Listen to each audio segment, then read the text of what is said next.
ఉన్నాయి, వరుస కథనాలు అందించే ప్రయత్నం కూడా చేసినాం. ఆర్జీ మీడియా ద్వారా కావచ్చు, సురన్న టీవీ ద్వారా కావచ్చు.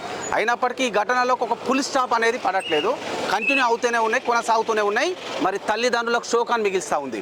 లక్షల రూపాయలు ఫీజులు కడుతూ మరి కొడుకులు బాగా చదువుకొని ఉన్నత శిఖరాలు అధిరోహించి మమ్మల్ని ఉద్ధరిస్తారనుకుంటున్న తరుణంలో శవమై కనిపిస్తే ఆ తల్లిదండ్రుల గోసేందో ఒకసారి మనందరం కూడా ఆలోచన చేసుకోవాలి. కాదండి, రెండు కాదు, దాదాపు ప్రతి నెల ఒక్కొక్కటి జరుగుతుంది.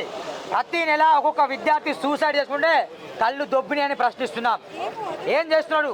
ఈ ప్రభుత్వాలు మారినా కూడా ఈ ఆత్మహత్యలు ఆగట్లేదు. ప్రభుత్వాలు మారినా కూడా చాలామంది విద్యార్థులు ఊరేసుకొని ఒకవైపు ఫుడ్ పాయిజన్ జరుగుతాయి, దాని గురించి స్పందించరు.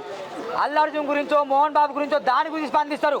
ఫుడ్ పాయిజన్ జరిగి విద్యార్థులు చనిపోతున్నారు ఒకవైపు, ఇంకోవైపు నారాయణ లాంటి ఈ కార్పొరేట్ స్కూళ్ళల్లో విద్యార్థులు ఆత్మహత్య చేసుకొని చనిపోతున్నారు, దాని గురించి స్పందించారు. ఏ నారాయణ, మీకు మొగోడు పుట్టాడు బిడ్డ, ఖబర్దారని హెచ్చరిస్తున్నాం. ఇక్కడ ఎందుకు మేము చెల్లించాల్సి వస్తుంది, ఎందుకు ఒక మాట దాటాలి